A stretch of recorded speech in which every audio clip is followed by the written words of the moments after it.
पुंडलिकवरदा हरी विठ्ठल श्री ज्ञानदेव तुकाराम पंढरीनाथ भगवान की जय।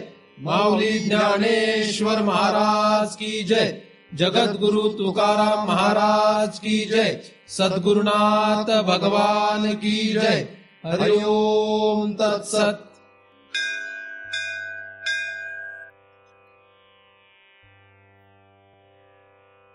ध्यानमूलम गुरुमूर्ती, पूजामूलम गुरुपदम, मंत्रमूलम गुरुवाक्यम, मुक्तिमूलम गुरुकृपा। ब्रह्मे वाहम अहम ब्रह्म न चाहम ब्रह्मणा पृथक, नाहम देहो न मे देहा केवलहम सनातन। या ठिकाणी आपण सर्वजण नेहमीप्रमाणे दृग्दृश्य विवेक या ग्रंथाचा अभ्यास करण्यासाठी एकत्रित जमलेलो आहोत। 30व्या श्लोकाचा आपण अभ्यास करीत आहोत। देहाभिमाने गलिते विज्ञाते परमात्मनी, यत्र यत्र मनो याति तत्र तत्र समाधया, असा हा श्लोक आहे। यातील पहिल्या चरणातील पहिल्या भागाचा आपण अभ्यास केलेला आहे आणि दुसऱ्या भागाचा आपण मागील वेळेसपासून विचार सुरू केलेला आहे। देहाभिमाने गलिते या साधनानंतर हे दुसरं साधन पहिल्या चरणाच्या दुसऱ्या भागात आपल्याला दिसतं। तर देहाभिमान नष्ट करणं हे आपल्याला गरजेचं आहे आणि आपण मागे ज्याप्रमाणे बऱ्याच आठवड्यांमध्ये देहाभिमान म्हणजे काय आणि तो कसा आपल्याला नष्ट करणं गरजेचं आहे हे पाहिलेलं आहे। त्यानंतर विज्ञाते परमात्मनी हे जे साधन आहे याचा आपण विचार करीत आहोत। या दोन साधनांच्या फलीभूत होण्यानेच आपल्याला पुढच्या भागामध्ये सांगण्यात आलेली जी समाधी आहे ती प्राप्त होऊ शकते। समाधी प्राप्त करणे हा आपला हेतू असणं अपेक्षित आहे, कारण की मनुष्य बोलायला काही बोलू शकतो, ऐकायला काही ऐकू शकतो, पण त्याला काय करायचंय हे त्याच्या अंतःकरणामध्ये जे आहे त्याच्यावरूनच ठरत असतं। त्याच्या जीवावर काय त्याची इच्छा आहे त्यावरून ते ठरत असतं। म्हणजे काही गोष्टी फक्त तोंडाने बोलण्या इतक्याच असतात, काही गोष्टी अंतःकरणामधल्या असतात आणि काही गोष्टी जीवावर असतात। तर आपल्याला नक्की जीवापासून काय वाटतं आणि त्यानुसार आपण सूक्ष्म देह आणि स्थूल देह या दोन शरीरांवर कशा प्रकारे वागतो यानुसार आपल्याला त्या त्या वस्तूची त्या त्या पदार्थांची प्राप्ती होत असते। व्यवहारातही तसंच असतं। तरी व्यवहारामध्ये आपल्याला ते सगळेच पदार्थ वस्तू प्राप्त होतीलच असं म्हणता येत नाही। तर प्रत्येकाची दिशा जी आहे ही स्वतः त्याने ठरवलेली दिशा असते आणि तो स्वतःची दिशा ठरवू शकतो। जरी आपण एका समाजामध्ये राहत असलो, एका व्यवस्थेमध्ये आपण राहत असलो, तरी सुद्धा आपल्याला प्रत्येकाला स्वतःची इच्छा असते आणि त्या इच्छेप्रमाणे आपण पुढे पुढे जगण्याचा प्रयत्न करीत असतो। त्यातल्या त्यात समान इच्छेवाल्या लोकांची एकत्रित होणं हे साधारण आहे।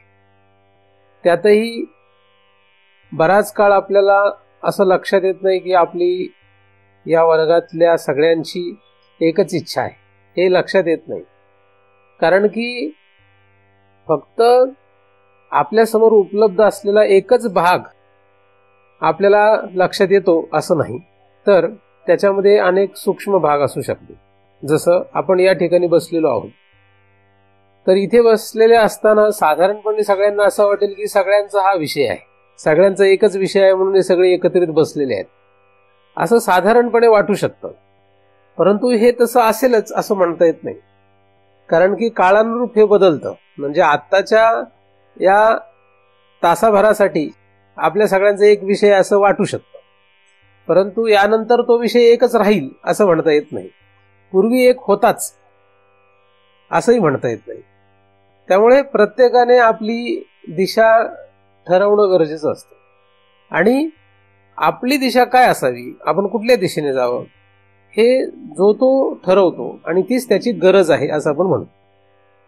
मग ज्याला कोणाला भगवंत गरजेचा वाटतो, ज्याला कोणाला भगवंताची प्राप्ती करायची इच्छा आहे, तो या विषयाकडे येऊ शकतो। व्यवहारामध्ये साधारणपणे प्रत्येकाची समान इच्छा असतेच असं म्हणता येत नाही, जरी तो वर्ग एक वाटला तरी सुद्धा. उदाहरणार्थ एखादी संस्था आहे, त्या संस्थेमध्ये मालकाचा हेतू निराळा असतो, जनरल मॅनेजरचा हेतू निराळा असतो, मॅनेजरचा हेतू निराळा असतो, सुपरवायझरचा हेतू निराळा असतो, कामगारांचा हेतू निराळा असतो. सगळ्यांचे हेतू निरनिराळे असतात, परंतु काहीतरी एखादा धागा असतो की त्याला धरून ते सगळे एकत्र असतात. उदाहरणार्थ एखाद्या संस्थेमध्ये पैसे कमवणे किंवा पैसा हा हेतू एकच असतो. त्या पैशासाठी कामगार तिथे काम करतो, सुपरवायझर तिथे काम करतो, जनरल मॅनेजर तिथे काम करतो, मॅनेजर तिथे काम करतो, मालकही त्यासाठी ती संस्था उभारतो. सगळ्यांचा हेतू पैसा ही जी गोष्ट आहे ती सगळ्यांना सारखी दिसते.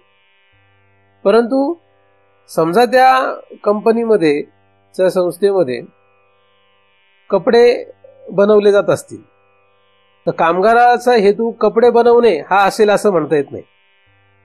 त्याच्याऐवजी तिथे कपडे बनवायच्या ऐवजी त्या ठिकाणी भांडी बनवण्याचा कारखाना जरी असता तरी तो कामगार तिथे काम करू शकतो, कारण त्याला कपडे बनवले काय आणि भांडी बनवली काय याने काही त्याला फरक पडत नाही, कारण त्याचा हेतू काय आहे, त्याचा हेतू पैसे आहे. तर तिथे दिसतंय तो कपडे बनवतो म्हणून त्याला कपडे बनवण्याची गरज आहे किंवा त्याला कपडे बनवण्याची हौस आहे किंवा त्याला कपडे बनवण्याची इच्छा आहे असं म्हणता येत नाही. का म्हणता येईल? मालकाला जर उद्या वाटलं की कपडे बनवण्यामध्ये काही आपल्याला पैसा मिळत नाही, तर मालक तो कारखाना बंद करून त्या ठिकाणी दुसरं काहीतरी ज्याच्यातून पैसे मिळेल असं उभारू शकतो. आणि मग कपडे बनवणारा कामगार पूर्वी बराच वर्ष काम करताना कपडे बनवण्यामध्ये तयार झालेला आहे, पण नवीन कंपनी टाकली तर त्या नवीन कंपनीमध्ये त्याला त्याचा काही उपयोग राहत नाही, म्हणून त्याला घरी हाकलून देतो. तो जरी म्हटला की मी आता शिकतो, मला तुम्ही ठेवून घ्या, तर मग हे विचार तुझं आयुष्य आता काही संपत आलं, म्हणजे तुझं रिटायरमेंटची वेळ आली, आता तू काय शिकणार, त्यापेक्षा तुला आम्ही फुकट पगार देतो, 10 वर्ष तू घरीच राहा. सांगण्याचा मुद्दा असा आहे की एखादी संस्था जरी आपल्याला दिसताना सारखे दिसत असले तरी सारखं असतं असं नाही. एखादी दोरी असते, एखादे सूत असतं काहीतरी की ज्याच्यामुळे ते एकत्र आहेत असे आपल्याला वाटतं किंवा ते एकत्र दिसतात, पण खरं तसं नसतं. तसंच परमार्थामध्ये सुद्धा बराच मोठा वर्ग, बरेच लोक एकत्र आहेत असे दिसतात, परंतु हे सगळे खरंच त्या हेतूने असतातच असं म्हणता येत नाही. त्यांचे हेतू बदलू शकतात. परमार्थामध्ये आपला हेतू काय असावा हे ज्याचं त्यांनी ठरवावं लागतं. म्हणजे एखादा कामगार जसा तो विचार करतो नाही या संस्थेसाठी मी काम करतोय, आणि दुसरा कामगार असं तो म्हणतो आपल्याला संस्थेची काय घेणं नाही, आपण आपलं काम करायचं, पगार मिळायचं, घरी जायचं. कामं दोघंही करतात, पण दोघांचे हेतू वेगवेगळे असू शकतात. म्हणजे कुठल्याही संस्थेमध्ये एकत्री लोक आहेत याचा अर्थ ते सगळे एकाच हेतूने बांधलेले आहेत असं म्हणता येत नाही. तसं परमार्थामध्ये सुद्धा सगळेच एका हेतूनेच बांधलेले आहेत असं म्हणता येत नाही. काहींना मनाला शांती वाटते म्हणून लोक परमार्थ करतात, काहींना शेजारचे आजूबाजूचे लोक परमार्थ करतात म्हणून परमार्थ करतात, काहींना लोक चांगली म्हणतील म्हणून परमार्थ करतात. त्यांना तसं वाटत असतं की आपण परमार्थ केलं तर लोक आपल्याला चांगलं म्हणतील. तर अशा रीतीने प्रत्येक जण आपापला हेतू जो ठेवत असतो तो वेगवेगळा ठेवत असतो. पण भगवंत हा एकमेव हेतू आहे, बाकी काही बदललं तरी चालेल, त्याने काही फरक पडत नाही असं जर एखाद्याला लक्षात आलं, आणि हा हेतू जर त्या एखाद्या संस्थेमधला, त्या वर्गामधला जर हेतू तो जर एकच राहिला सर्वांचा, तर तो वर्ग चांगला असतो. मग इतर बाकीच्या अवांतर हेतूला एवढं किंमत राहत नाही. सगळ्यांचा हेतू जर भगवंतच असेल तर तो चांगला वर्ग म्हणता येईल. तसा आपला सर्वांचा हेतू भगवंत हाच असायला पाहिजे, तर आपला हा वर्ग चांगला आहे असं आपण म्हणू शकतो. या ग्रंथाच्या आधाराने आपल्याला भगवंत प्राप्त होऊ शकतो, आणि भगवंत प्राप्त करणे म्हणजेच समाधी प्राप्त करणे आहे असं आपण मागेही विचार केलेला आहे. तर ही जी समाधी आहे, ही समाधी प्राप्त करणे हा आपला हेतू आहे का नाही हे आपल्याला ठरवावं लागेल. तसं आपल्याला किती टक्के वाटतं हे ठरवावं लागेल. सगळ्यांना 100% वाटत असेल असं म्हणता येत नाही. काहींना 1% वाटत असेल, काहींना 2%, काहींना 3%, काहींना 20%, काहींना 50% वाटत असेल. आपल्याला जेवढ्या टक्के हे वाटतंय त्याच्यापेक्षा वाढत वाढत जाऊन ते 100% गेलं पाहिजे. असं मागील वेळेस मी तुम्हाला म्हणालो होतो की जीवना वेगळी मासोळी तैसा तुका तळमळी, अशी भगवंताच्या विषयीची आपली इच्छा निर्माण होणं गरजेचं आहे. आणि ती जी इच्छा आहे त्या इच्छेने आपण जे काही करू ते पुढे आपल्याला या भगवंतापर्यंत पोहोचून न्यायला किंवा सोडून द्यायला कारणीभूत होऊ शकतं. विज्ञान या शब्दाचा आपण मागील वेळेस विचार केलेला आहे. धर्म आणि विज्ञान अशा ज्या दोन गोष्टी आहे या जगामध्ये साधारण आहेत आणि त्या दोघांमध्ये भेद आहे याचाही आपण विचार केलेला आहे. परंतु नीट बारकाईने जर बघितलं तर दोघांमधला हेतू एकच दिसतो, तो म्हणजे धर्म सुद्धा आणि विज्ञान सुद्धा कशाला मानतं? ज्याला ज्याची गरज आहे तो त्याच्या पाठीमागे धावतो, असं दोन्ही ठिकाणी दिसतं. म्हणून हा धर्मवाद मानणारा चांगला आणि हा विज्ञानवाद मानणारा चांगला नाही असं काही म्हणता येत नाही. कारण धर्मवादामध्ये सुद्धा आणि विज्ञानवादामध्ये सुद्धा दोघंही त्याच्या त्याच्या गरजेनुसारच जगत असतात. त्यातल्या त्यात धर्मवाद आपण ज्याला म्हणतो तो भगवंताच्या जास्त जवळचा आहे. याचा अर्थ विज्ञानवाद हा भगवंताने निर्माण केलेला नाही असं म्हणता येत नाही. सर्व सृष्टीच्या अंतर्गत असल्यामुळे आणि भगवंताची ही सृष्टी असल्यामुळे विज्ञानवाद सुद्धा भगवंताचाच आहे. परंतु धर्मवादातून जितक्या लवकर आपल्याला भगवंतापर्यंत जाता येणं शक्य आहे तितक्या लवकर आपण विज्ञानवादातून जाऊ शकत नाही. कारण विज्ञानवादामध्ये जास्तीत जास्त विचार जो आहे हा स्थूल शरीराची व्यवस्था करण्यामध्ये आहे. जास्तीत जास्त प्रयत्न विज्ञानवादामध्ये स्थूल शरीराला स्थिरता, शांतता, सुख देण्याकडे विज्ञानवाद झुकलेला दिसतो. धर्मवादामध्ये त्यापेक्षा थोडासा पुढे विचार आढळतो, अधिक साधना आढळते. कष्ट दोन्हीकडेही करावेच लागतात. विज्ञानवाद असो व धर्मवाद असो, कष्ट दोन्हीकडे करणेच आहे. भगवंत म्हणजे परमात्मा, या परमात्म्याचा आपल्याला विज्ञान करायचं आहे आणि विज्ञान शब्दाचा अर्थ जसा व्यवहारात लोक करतात तो आणि त्याच्या सापेक्ष निर्माण होणारा धर्मवाद, अशा दोघांचा विचार आपण मागील वेळेस केलेला आहे. त्यापेक्षाही जास्त त्याचा विचार करता येऊ शकतो. परंतु त्या विषयाकडे न वळता आपण पुन्हा आपल्या प्रमुख विषयाकडे येऊयात की विज्ञान या शब्दाचा आपण जो अर्थ करीत आहोत तो म्हणजे त्या पदार्थाला जाणण्याची इच्छा किंवा त्याला पदार्थाला जाणण्यासाठी करण्यात येणारी प्रक्रिया म्हणजे विज्ञान. तर विज्ञान म्हणजे काय आहे? एखाद्या विषयाला जाणण्यासाठी केलेला प्रयत्न ज्या कुठल्या प्रक्रियेने होतो ती प्रक्रिया विज्ञान आहे. विज्ञान म्हणजे इष्ट पदार्थाच्या प्राप्तीसाठी करण्यात आलेला प्रयत्न असतो आणि तो कोणीही करू शकतो. मग तो पदार्थ जो आहे तो पदार्थ आपल्याला स्थूल शरीराला सुख देणार असो का सूक्ष्म शरीराला सुख देणार असो का जीवाला सुख देणार असो, पण जीवाला सुख देणारा पदार्थ जर असेल तर ते विज्ञान जास्त श्रेष्ठ आहे.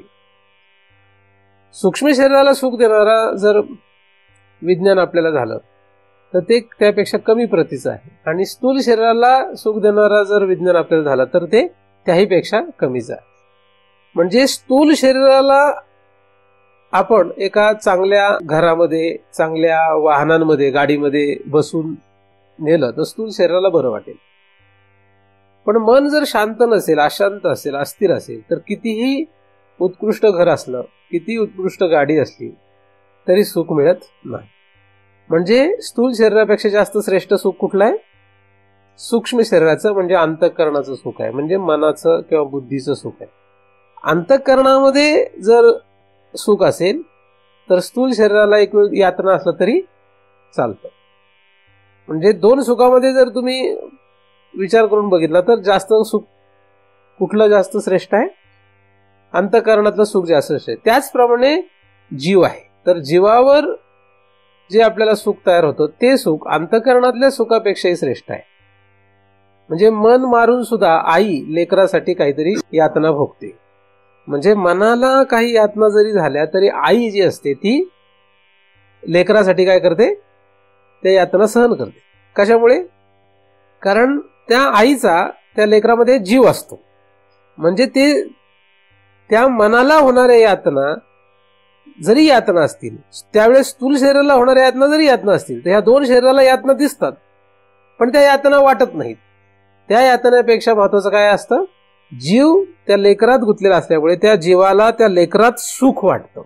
म्हणजे जीवाचा सुखाचा विषय येतो. म्हणून एखादी आई लेकरासाठी स्थूल शरीराने कष्ट करते, मनाने यातना भोगते, तरी सुद्धा या दोन ठिकाणापेक्षा तिच्याकडे तिसरं जे सुख दिसतं ते कुठलं दिसतं, जीव. तिला तिच्या जीवाला त्यात बरं वाटतं. म्हणजे लेकरासाठी यातना भोगण्यामध्ये बरं कोणाला वाटतं, जीवाला बरं वाटतं. म्हणून व्यवहारामध्ये दिसताना जरी आपण असं म्हणतो की बघा आईने किती कष्ट सोसले, आईने किती यातना भोगल्या, मन मारून मुलांची व्यवस्था केली, असं जरी आपण म्हणतो आणि हे स्थूल रूपाने जरी बरोबर दिसत असलं तरी वास्तविक त्याच्यामध्ये काय आहे, त्या जीवाला त्याच्यामध्ये सुख वाटतं, त्याच्यामध्ये आनंद मिळतो. फक्त आईच्याच उदाहरणात असं आहे असं नाही. आई हे एक उदाहरण सांगितलं, सगळ्या उदाहरणामध्ये असंच असतं. म्हणजे जीवाला ज्यामध्ये बरं वाटेल ते करत असताना स्थूल शरीराला सूक्ष्म शरीराला कितीही यातना झाल्या तरी तो जीव ते सहन करतो आणि त्याला त्यामध्ये काही विशेष वाटत नाही, असं आपल्याला लक्षात येईल. यावरून जीव हा जास्त उत्कृष्ट आहे हे आपल्याला लक्षात येऊ शकतं. आता या जीवाकडे पर्याय उपलब्ध आहेत की त्या जीवाने कुठलं सुख प्राप्त करून घ्यावं. कारण सगळ्यांपुढे पर्याय उपलब्ध आहे, तुमच्या पुढे, माझ्या पुढे, सगळ्यांपुढे हे सृष्टीमध्ये सगळे पर्याय उपलब्ध आहेत. आपल्याला कोणी अडवलेलं नाही. आपण असं दाखवतो की आपल्याला कुणीतरी अडवत आहे किंवा आपल्याला असं वाटतं की आपल्याला हे लोक अडवतात. आपल्याला जगामध्ये कोणीही कशापासूनही अडवलेलं नाही. काही प्रतिबंध किंवा काही बंध जे दिसतात ते तात्पुरत्या स्वरूपाचे असतात किंवा आपल्या पूर्वीच्या कर्मामुळे ते आपल्याला आलेले असतात, नाही म्हणता येत नाही. तसं या स्थूल शरीराने आपण सुख भोगावं का नाही भोगावं हे आपलं मन ठरवू शकतं. म्हणजे स्थूल शरीर कुठे गुंतवून ठेवावं हे कोण ठरवू शकतं? आपलं मन, आपली बुद्धी, आपलं चित्त, अहंकार, हे सगळे जे सूक्ष्म देहाचे इंद्रिय आहेत किंवा सूक्ष्म देह आहेत ते ठरवू शकतात की याला कुठे गुंतवून ठेवायचं. त्याचप्रमाणे आतमध्ये असलेला जीव सुद्धा ते ठरवू शकतो. जीव आणि सूक्ष्म देह हे दोघे मिळून ठरवू शकतात की स्थूल शरीर कुठे गुंतवून ठेवायचं. पण त्या ठिकाणी स्थूल शरीर गुंतवून ठेवल्याने त्याला त्या ठिकाणी बरं वाटेल, याचा अर्थ त्याला तिथे गुंतवून ठेवताच येईल असं कायम म्हणता येत नाही. जसं एखाद्या माणसाला वाटत असेल की आपण आपल्या पत्नीसह आपल्या मुलाबाळांचा नीट सांभाळ करावा आणि एका ठिकाणी आपण राहावं, परंतु त्याला जरी त्याचं स्थूल शरीर त्यांच्यामध्ये ठेवावंसं वाटत असलं तरी सुद्धा काही कारणाने त्याला नोकरीसाठी दूर जावं लागलं तर तो जातो. आता त्याचं स्थूल शरीर या काही कारणामुळे दुसरीकडे गेलेलं दिसतं. स्थूल शरीर दुसरीकडे गेला, परंतु त्याचा हेतू जो आहे तो त्या मुलाबाळांसाठी किंवा पत्नीसाठी असतो. पण स्थूल शरीराने मात्र तो दूर जातो, दूर कुठेतरी नोकरीला जातो. असं होतं. म्हणजे त्या स्थूल शरीराला त्यांच्यासोबत राहण्यापासून प्रतिबंध आहे. आता त्याला कारण काही असो, पण असं तयार होऊ शकतं. सांगण्याचा मुद्दा, जरी त्याला वाटतं की या स्थूल देहाला इथे ठेवावं आणि यांच्यामध्ये राहावं तरी तसं होईलच असं सांगता येत नाही. त्याचप्रमाणे सूक्ष्म देहाचं पण आहे.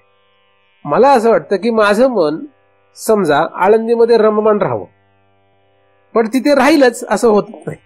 ते मन दुसरीकडे जाऊ शकतं, कारण काही असेल. तसंच जीवाचं पण आहे. तर प्रतिबंध जे आहेत किंवा अडथळे जे आहेत ते कुठल्या ना कुठल्या कारणाने ह्या तिन्ही ठिकाणी येऊ शकतात. पण तरी सुद्धा आपण प्रत्येक जण जेवढं शक्य आहे तेवढ्या प्रमाणात आपल्या गरजेनुसार तसं तसं सुख मिळवण्याचा प्रयत्न करतो आणि ते प्रत्येक वेळेस तेवढ्याच प्रमाणात मिळेल असं म्हणता येत नाही, व्यवहारात सुद्धा. बरोबर आहे. व्यवहारात सुद्धा आपल्याला तेवढं सुख मिळेलच असं म्हणता येत नाही. तर सुख आणि दुःख असं मिळत राहतं. वास्तविक दुःख नावाची काही कल्पना नाहीये. दुःख नावाचा हा काही प्रकार खरं तर नाहीये. ज्या ठिकाणी आपल्याला सुख मिळत नाही त्या ठिकाणाला आपण दुःख असं म्हणतो. दुःख म्हणजे काय आपल्यासाठी? ज्या ठिकाणी सुख नाही त्यालाच आपण दुःख असं म्हणतो. म्हणजे आपल्याला काहीतरी पाहिजे आहे की ज्याच्यामुळे आपल्याला सुख मिळतं असं वाटतं. मग तो पदार्थ मिळाला की आपल्याला सुख मिळालं असं वाटतं. मग तो पदार्थ मिळाला, तो पदार्थ आपण त्याचा उपयोग करून घेतला तर आपल्याला सुख मिळाल्यासारखं वाटतं. नुसता मिळाला तर जेवढं सुख मिळतं त्यापेक्षा तो वापरला तर जास्त सुख मिळतं. म्हणजे उदाहरणार्थ एखाद्याला जिलेबी आवडते, मग जिलेबी त्याला मिळाली तर त्याला सुख वाटेल, पण त्याच्यापेक्षा जास्त सुख त्याने ती जिलेबी खाल्ली तर वाटेल. त्याच्यापेक्षा जास्त सुख त्याला त्या जिलेबीने कुठलाही पुढे अडथळा निर्माण केला नाही, म्हणजे त्याला कुठला आजार नाही लागला, काही झालं नाही, म्हणजे ती सहज पचली चांगली, तर त्याच्यापेक्षा जास्त सुख मिळेल. तर अशा प्रकारे सुख जे आहे हे सुख त्याला त्या पदार्थापासून मिळू शकतं.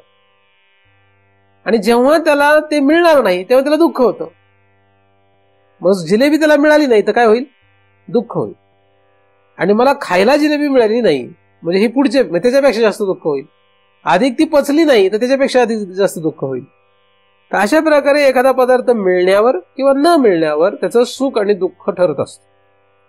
मग जिलेबी असो किंवा जगातला कुठलाही पदार्थ असो किंवा कुठलाही विचार असो, म्हणजे प्रत्यक्षात पदार्थ असो किंवा विचार असो, मग विचाराच्या सुद्धा आपल्याला अपेक्षित असलेल्या विचारांच्या प्राप्तीने आपल्याला सुख होतं आणि त्याच्या विरुद्ध विचाराने आपल्याला दुःख तयार होतं. आणि हे सगळं पुन्हा स्थूल शरीर, सूक्ष्म शरीर आणि जीव यांच्या पातळीला राहतं. तसा सुख दुःखाचा खेळ म्हणजे जग आहे. आणि याच्यामध्ये दुःख हा प्रकार नाही, सुख आहे. सुख जे आहे ते सुख आपल्याला आपण ठरवलेल्या प्रमाणे मिळत नाही म्हणून त्याच्यातून दुःख तयार होतं. आणि या गोंधळामध्ये सगळेजण पडलेले आहेत.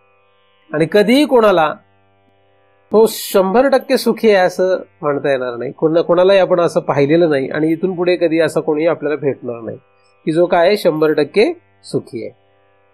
कोणी म्हणायला काही जरी म्हटलं तरी 100% सुखी कोणीही भेटणार नाही.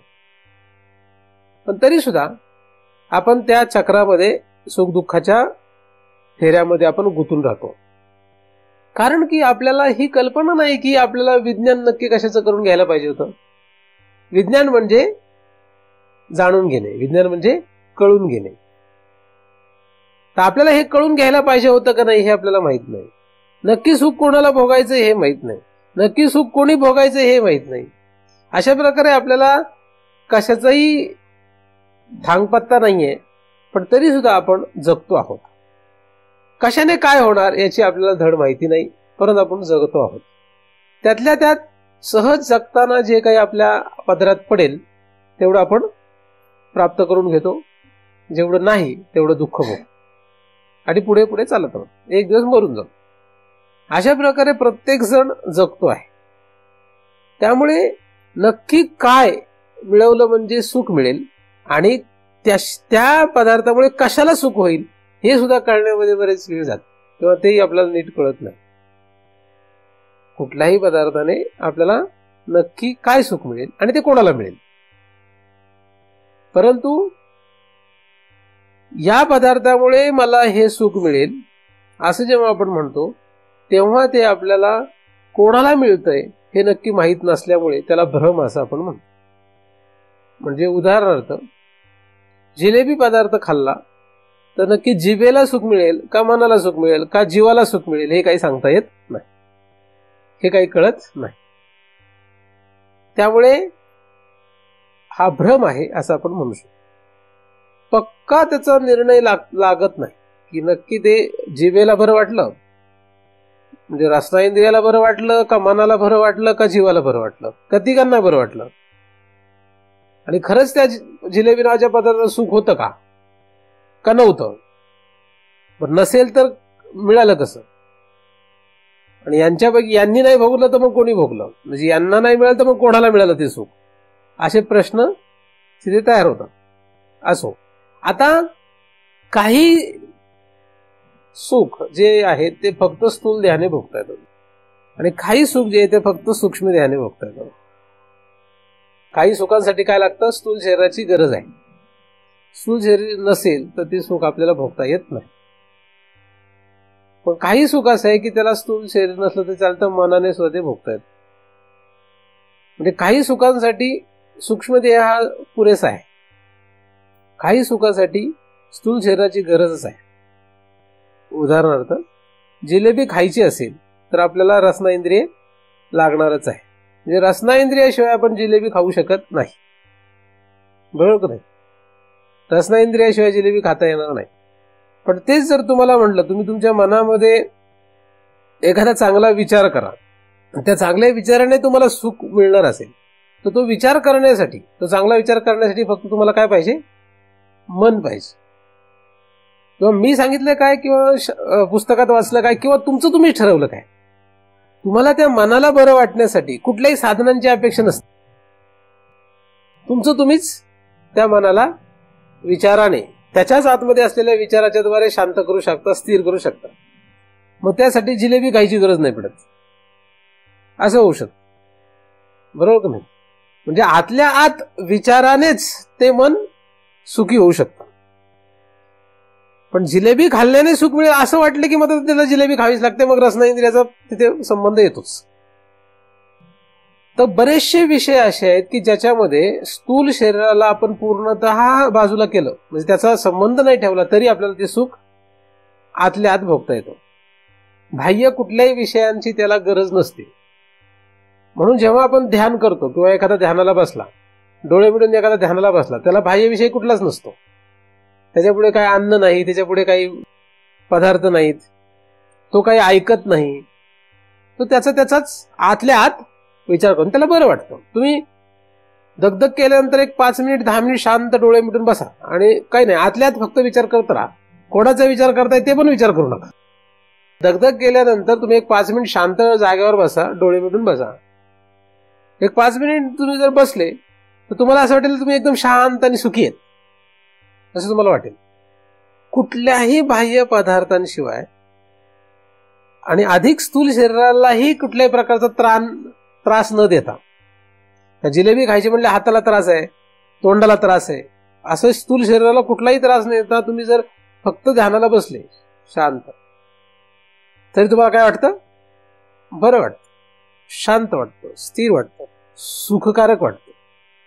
10 तास तुम्ही काम केलेलं जरी असेल तर एक 5-10 मिनिट जरी तुम्ही शांत बसले असेल तर तुम्हाला 10 तासाचा क्षीण गेल्यासारखं वाटतं. होईल का नाही? असं होतं का नाही? म्हणजे सूक्ष्म देहामध्ये आपल्याला सुख जर भोगायचं असेल तर बाह्य कुठल्याही पदार्थाची गरज नाही, असं त्यातून एक लक्षात येऊ शकतं. समजा नसलं तरी चालतंय असं लक्षात येतं आपल्याला. म्हणून काही काही योगी, काही काही साधू लोक शेकडो वर्ष याच्यात बसतात असे आतमध्ये, कारण त्यांना त्या सुखाची आवड निर्माण होते. तुम्हाला जर त्या तशा पद्धतीने ध्यान करून सुख मिळवण्याची आवड निर्माण झाली की तुम्ही काही करा, तुम्हाला त्या बाकीचं कशातही रममाण व्हायला आवडणार नाही, तुम्हाला त्याच्यामध्ये जास्त बरं वाटेल, कारण त्याची आवड निर्माण झाली. तर मग तुम्ही बाहेरचे कुठलेही पदार्थ शोधणार नाहीत सुखासाठी.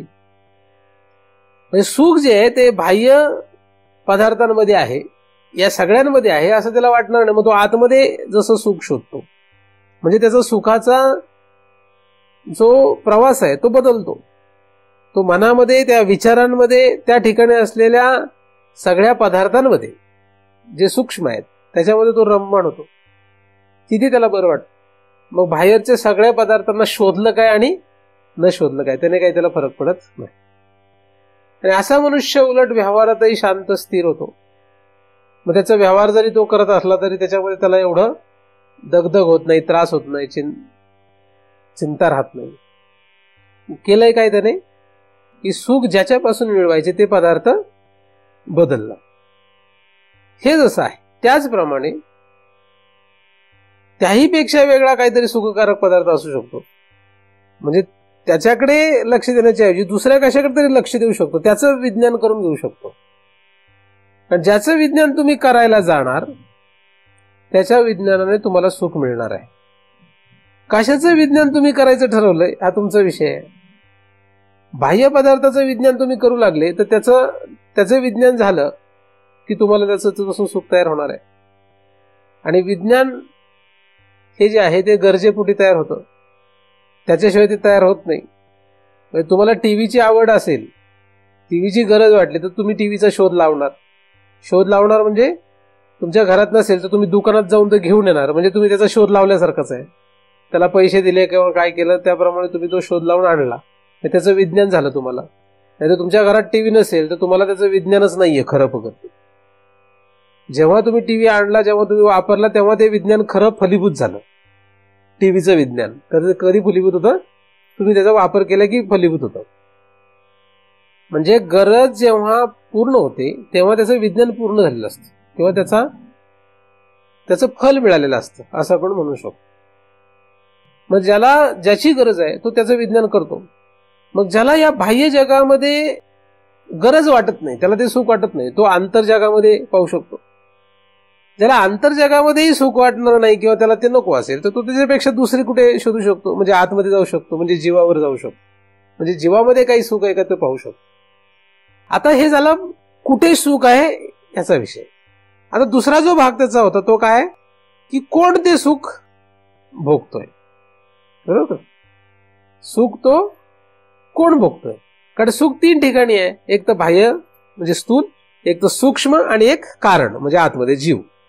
आता हा जिथे सुख आहे त्याचा विषय झाला आणि तो बदलतो, हे मी तुम्हाला सांगतोय. बदलतो आणि वेगळा आहे प्रत्येकाचा. जास्तीत जास्त लोक बाह्य जगताच्या सुखामध्ये सुख मानतात, म्हणजे त्यांची ती गरज आहे, म्हणजे त्यांना त्याचं विज्ञान करावं वाटतं असं आपल्याला दिसतं. कमी लोक आतमध्ये सूक्ष्म देहामध्ये, आणि त्याच्यापेक्षा कमी लोक कारण देहामध्ये आहेत. दुसरा भाग म्हणजे सुख कोण भोगतो. आता सुख भोगणारा जो आहे, जेव्हा बाह्य विषय असतो तेव्हा जीव, सूक्ष्मदेह आणि स्थूलदेह हे तिघही त्याच्यामध्ये एकत्रित असतात. कसे एकत्रित असतात? जेव्हा बाह्य विषय तो भोगतो, म्हणजे बाह्य जगतामध्ये तो विज्ञान करतो. त्याचं विज्ञान कुठं आहे? बाह्य जगतामध्ये त्याचं विज्ञान तो पाहतो, तेव्हा स्थूलदेह, सूक्ष्मदेह आणि जीव असे तिघही एकत्रित असतात. कसे एकत्रित असतात? ज्याप्रमाणे लोखंड आणि अग्नी एकत्र असतात, तसे हे तिन्ही एक रूप असतात. आणि हे 3 भिन्न आहेत असं कधीच वाटत नाही. म्हणजे एखादा मनुष्य जिलेबीच्या सुखामध्ये असेल, म्हणजे जिलेबी खाण्यात सुख मानतो, तेव्हा जिलेबी हा बाह्य पदार्थ, तेव्हा तोंड, मन आणि मी म्हणजे जीव हे वेगळे आहेत असं वाटत. जीभ, मन आणि जीव हे एकच वाटतो. काय वाटतो? तो एकच वाटतो, त्यांच्यामध्ये भेद वाटत नाही. आणि तो अभेद जो आहे तो कसा असतो? लोखंड आणि अग्नी यांचं जसं एकत्रित हो, म्हणजे लाल गोळा, लोखंडाचा लाल गोळा कसा आहे त्याप्रमाणे ते हे तिघ एकत्रित राहतात. जेव्हा तो बाह्य विषयांमध्ये धन्यता मानतो, म्हणजे बाह्य विषय हे त्याला विज्ञान करावे असं वाटतं. म्हणून बाह्य विषयांचा भोग भोगणारा कोण आहे? जीव आहे का? मन आहे का? तोंड आहे का? कोण आहे? बाह्य विषयांचा भोग भोगणारा कोण आहे? मन आहे का? जीव आहे का? रसना-इंद्रिय आहे म्हणजे स्थूलदेह आहे? कोण आहे? कोण आहे बाह्य विषयांचा भोग भोगणारा? जिलेबी खाणारा कोण आहे? जिलेबी कोण खातो असा माझा प्रश्न आहे. एवढ्या वेळापासून सांगतो ना, जिलेबी कोण खातो? जिलेबी कोण खातो? आज आता बऱ्याच वेळापासून मी सांगतो तुम्हाला कोण खातो. जिलेबी कोण खातो? बऱ्याच वेळापासून सांगतो बऱ्याच वेळापासून. म्हणजे बरेच लोक लक्ष देत नाही, लोकांचं लक्ष कशावर लक्ष देत नाही. बऱ्याच वेळापासून हाच विषय सांगतोय की जिलेबी कोण खातो? स्थूलदेह खातो का? म्हणजे जीभ, म्हणजे रसना इंद्रिय खातं का? मन, मग तोंडाद्वारे पण खातो असं म्हणता येईल. मन खातं का? प्रश्न विचारण्याच्या आधी मी तिचं उत्तर सांगितलं आणि प्रश्न विचारला. आधी मी उत्तर सांगितलं मग प्रश्न विचारला तरी उत्तर सांगू शकत नाही. म्हणजे एक तर लक्ष नाहीये तुमचं. तिघही खातात. तुमच्या कुठल्याही व्यवहारामध्ये तुम्ही जगाकडे बघा, तुमच्या म्हणजे जगातल्या सगळ्यांच्याच आपली परिस्थिती कशी आहे, आपण कुठलाही बाह्य विषय जेव्हा भोगतो तेव्हा हे तिघही एकत्रित असतात. कुठे असतात? कुठे असतात ते? तिघही एकत्रित असतात. ते कसे एकत्रित असतात? कसे एकत्रित असतात? लोखंड आणि अग्नी याप्रमाणे एकत्रित असतात. ही जास्तीत जास्त वेळासाठी अशी गोष्ट असते, जास्तीत जास्त वेळा. आता समजा आपण बाह्य विषय सोडून दिला आणि मनातले विषय जे आहेत, मनातल्या मनात, तेव्हा कोण कोण असते? फक्त मनातल्या मनात विषय, म्हणजे मनातले जे विषय, अंतःकरणामधले जे विषय ते भोगत असताना कोण कोण असतं? मन आणि जीव असतो. तेव्हा स्थूल शरीर असतं का? स्थूल शरीराचं भान पण नसतं. आपण जेव्हा मनातल्या मनात विचार करत असतो स्थूल शरीराचं भान पण नसतं. बरेच लोक मनातल्या मनात विचार करताना रस्त्यावरून चाललेले असेल तर समोरून गाडी आलेली पण लक्षात येत नाही त्याला. मग एखादा म्हणतो अरे बघ की जरा समोर, असं म्हणतो, पण त्याला माहित नसतं ह्याची काय अवस्था आहे. तो चुकीचा असतो असं नसतं. काय होतं? तो मनातल्या मनात, त्या मनातल्या विषयात असतो. तो मनातल्या विषयामध्ये असल्यामुळे स्थूल शरीराचं त्याला भान नसतं. मग गाडीने त्याला उडवलं तरी कळत नाही त्याला. वास्तविक असं चालेल का? एखाद्या गाडीने आपल्याला उडवलं चालेल का? हे कोणाला आवडेल? गाडीवाल्याचं गाडी चालवण्यात लक्ष असलं आणि हा आपल्या मनातल्या विचारांमध्ये गुंगा असला आणि हा चालला तर गाडीवाला त्याला उडवतो. म्हणजे होतं काय? चूक कोणाची आहे तिथे? तिथे चूक कोणाची आहे? चूक कोणाची आहे? असं घडलंच आणि तुम्ही न्यायाधीश आहे, चूक कोणाची? तुम्हाला न्यायाधीश म्हणून नेमला तर तुम्ही दोघांना चूक कोणाची धरणार? जरा अवघडच प्रश्न पडतो मग, काय की नाही? वास्तविक दोघांची चूक नाहीये. गाडी चालवणार त्याच्यातून गाडी चालवतो आणि हा त्याच्या मनाच्या विषयात गुंग झालेला आहे. आणि साधारण गोष्ट आहे की मनातल्या विषयात जेव्हा गुंग असतो तेव्हा बाह्य विषयात राहत नाही माणूस. पण स्थूल शरीराचं त्याला काही घेणं देणं राहत नाही. म्हणून चूक त्याची पण म्हणता येत नाही आणि ह्याची पण म्हणता येत नाही. परंतु समाजात असं चालत नाही. समाजात चालेल का असं? समाजात असं चालत नाही. मग तो कुठल्याही ह्याच्यात गुंग असला तरी समाज म्हणणार या ड्रायव्हरला अटक करा. ड्रायव्हरची चूक नसली तरी, पण कारण समाजाच्या दृष्टीने ड्रायव्हरची चूक आहे. पण नीट बारकाईने विचार केला तर त्याची पण चूक नाही, कारण तो त्या विषयात रममाण होता. मग त्याच्या विषयाला किंमत नाही असं म्हणू शकत नाही. कारण तो त्याच्या मनातल्या विषयात जो गुंग आहे, त्याचा कदाचित काही मोठा प्रॉब्लेम असेल, त्याला टेन्शन असेल, काहीतरी असेल, म्हणजे त्या मनातल्या विषयात तो गुंग असतो. म्हणजे त्याचं चुकीचं आहे का? त्याचं पण चुकीचं आहे असं म्हणता येत नाही. बरोबर आहे का? बरोबर आहे का हे पण सांगता येत नाही. पण समाजाच्या दृष्टीने तो चुकला. किंवा एखादा ड्रायव्हर आहे, ड्रायव्हिंग करतोय, ड्रायव्हिंग करता करता त्याच्या मनातल्या विषयात गेला तर असं होतं ना. चालवता चालवता तो कुठे गेला? आता चालणाऱ्याची काही चूक नाही, तो मनातल्या विषयात नाही, तो चालतोय बरोबर. आता तो बरोबर चालतोय, तो व्यवस्थित रस्ता क्रॉस करतोय, रेड सिग्नल लागला तरी हा आपल्या मनातल्या विचारात असल्यामुळे गाडी तो पुढे घेऊन गेला. म्हणजे त्याचा सिग्नल तर पाळला नाही त्याने. मग त्याला सिग्नल पाळायचा नव्हता का? असं काही नव्हतं. तो त्याच्या मनातल्या विषयात गुंग असल्यामुळे त्याला रेड सिग्नल लागला का ग्रीन आहे काही कळत नाही, तो जाऊन त्याला धडक. मग चूक कोणाची? आता पुन्हा अडचण आली. आता पुन्हा समाजाचा विचार येतो. मग समाज काय म्हणतो? समाज म्हणतो याला अटक का? सांगण्याचा मुद्दा असा आहे की जेव्हा आतल्या विषयात जातो तेव्हा बाह्य जे आहे ते सगळं संपून जातं. त्याप्रमाणे त्याच्याही आत गेला, जीवावर जर गेला तर काय जाईल? मग मन आणि स्थूल शरीर यांचा विषय संपतो. मग त्याला ते नसतात का? जेव्हा मनातल्या मनात तुम्ही विचार करत असता तेव्हा तुमचं स्थूल शरीर नष्ट होतं का? तसंच तुम्ही जेव्हा जीवावर जाता तेव्हा तुमचं सूक्ष्म शरीर स्थूल शरीर नष्ट होत नाही. लक्षात. पण शक्यतो म्हणून मग ध्यानाला का बसलं जातं? त्याचं कारण असं आहे की जेव्हा ध्यान करतो तेव्हा मनातल्या विषयांवर तो लक्ष देत असतो आणि अशा वेळेस जर ते शरीर त्याने फिरवायला सुरुवात केली तर गडबड होईल. म्हणून ध्यान चालताना करावं का एका जागेवर बसून करावं? म्हणून ध्यान करण्यासाठी दरवाजा लावून एका गुहेत कुठेतरी बसावं असं म्हण. कारण का? नाही तर चालताना जर ध्यान करता येत असतं त्याला येईल ध्यान करता, पण जगाला ध्यान नाही राहणार ना. म्हणून एका जागेवर बसून ध्यान केलं बरं आहे ना. म्हणून विचार आला तर जागेवर थांबावं, एका बाजूला थांबावं. बरोबर की नाही?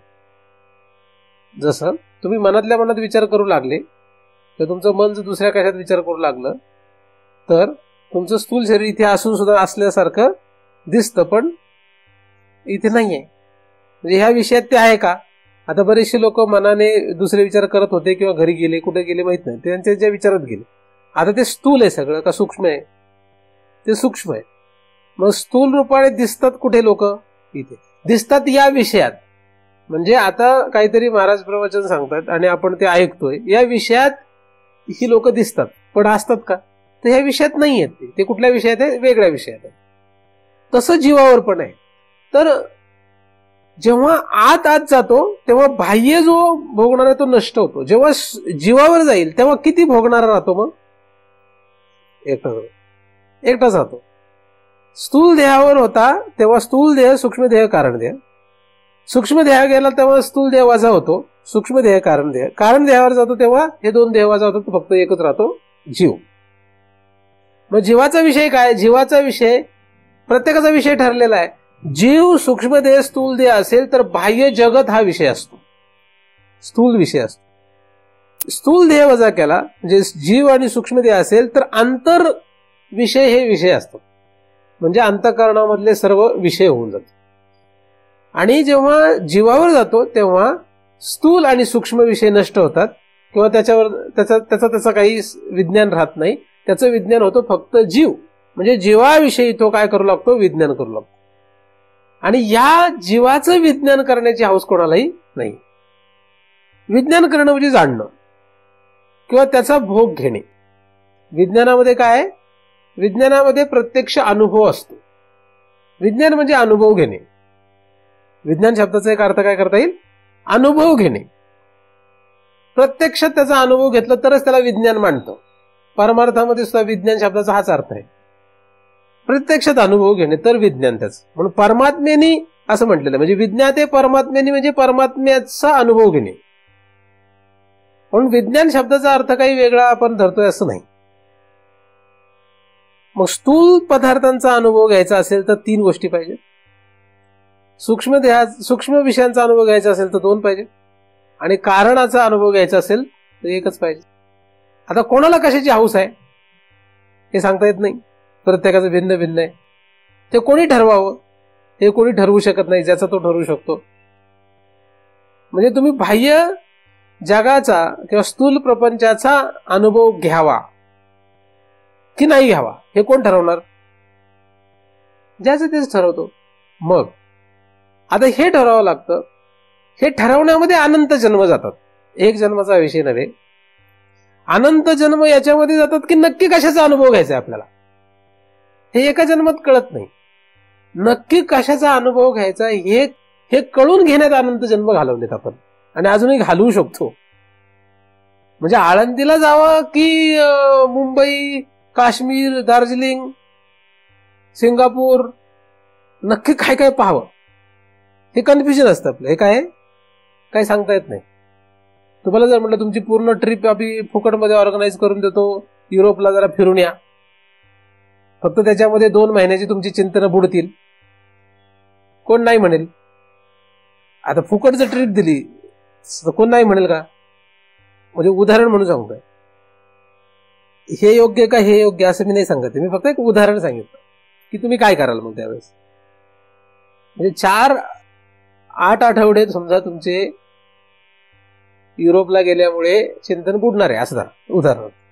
तर युरोपला गेल्याने तुम्हाला काय सुख मिळेल आणि चिंतन ऐकल्यानंतर काय सुख मिळेल, किंवा चिंतन ऐकल्यानंतर कुठे जाणार आहात आणि युरोपला गेल्याने कुठे जाणार आहात यातला फरक लक्षात येणे इतके आपण हुशार झालेलं नाही. कशाने काय होतं? फक्त महाराज रागावतील म्हणून जायचं नाही असं असेल तर हा निराळा विषय झाला अजून. पण आपल्यालाच लक्षात आलं की हे केलं तर काय होईल, हे केलं तर काय होईल, आणि मग आपण त्याप्रमाणे ती साधनं केली तर विषय निराळा होऊन जातो. म्हणजे तुम्ही युरोपला जा किंवा जाऊ नका हा विषय नाहीये. एक माहितीसाठी एक भाग सांगितला. ठरवायला कोणी लागतं? आपण ठरवायला लागतो.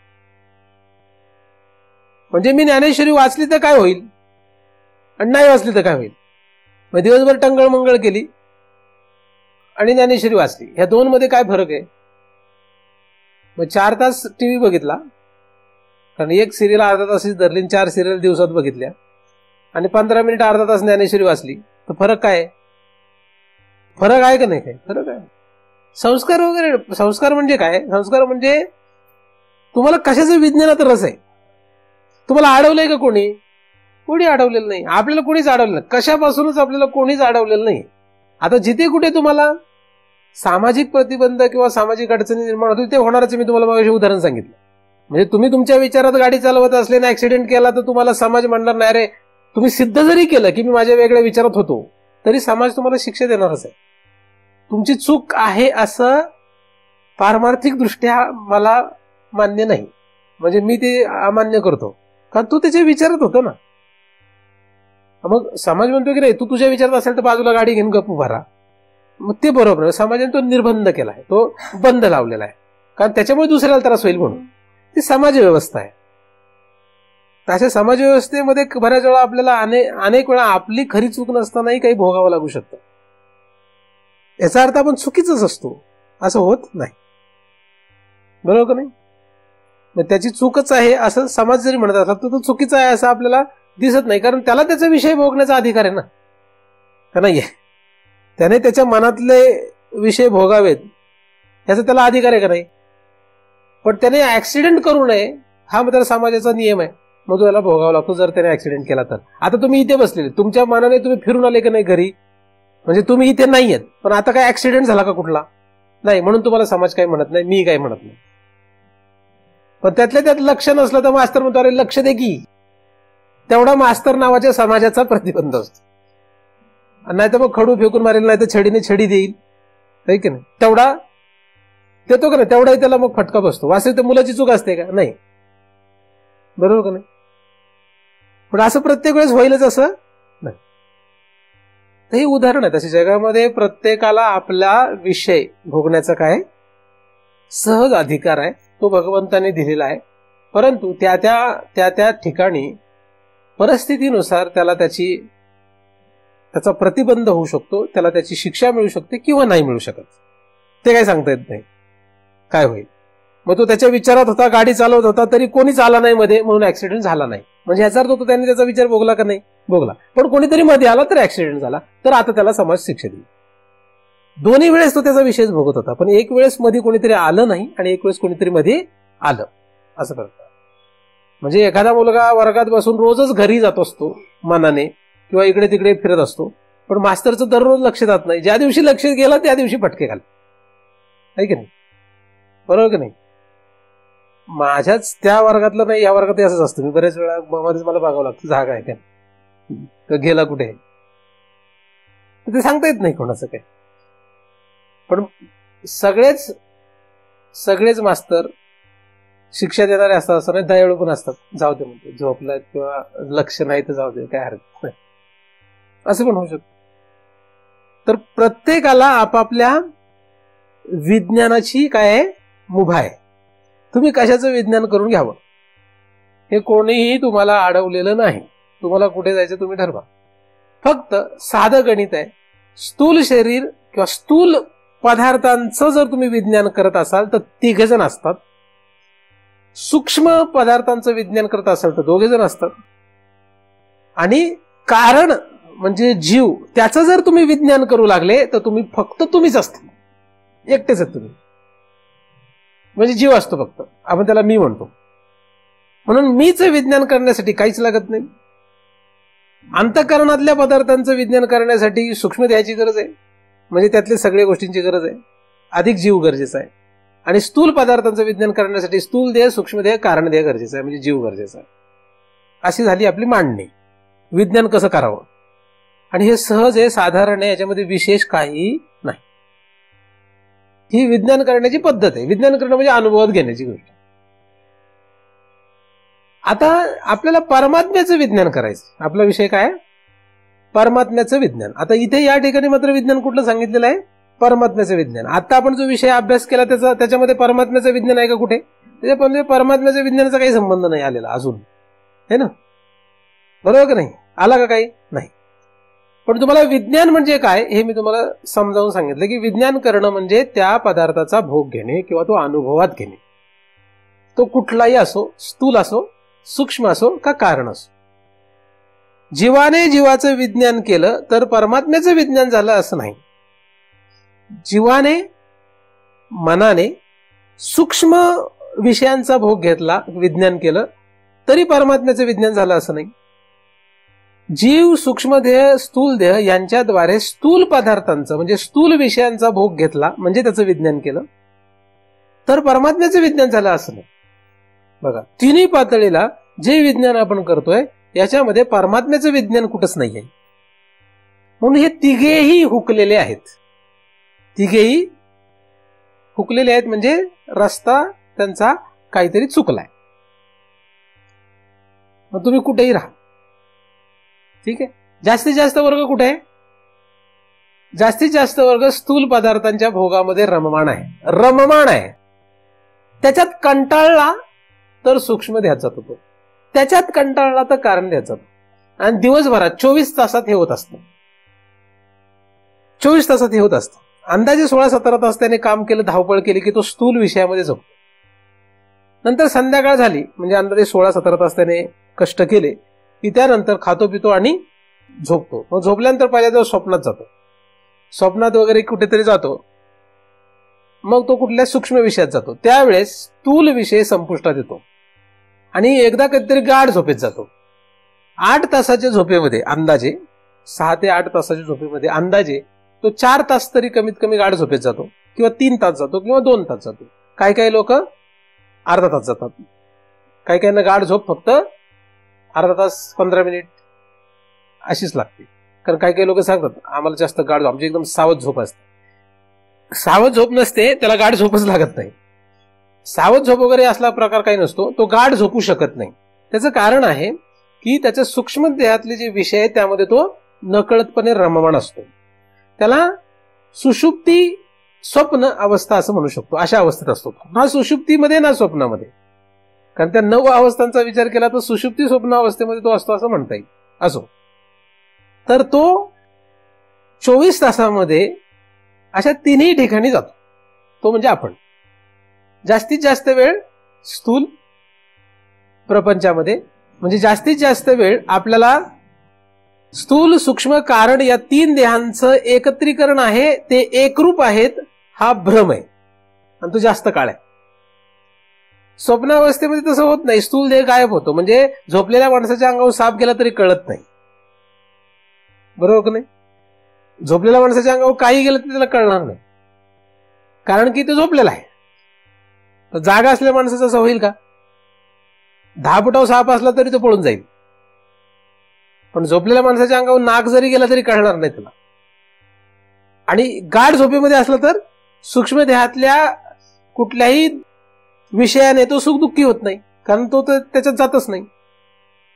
सूक्ष्म देहामध्ये सुद्धा राक्षस भेटू शकतो. सूक्ष्म देहामध्ये सुद्धा आपल्याला चांगला पदार्थ खायला मिळू शकतो.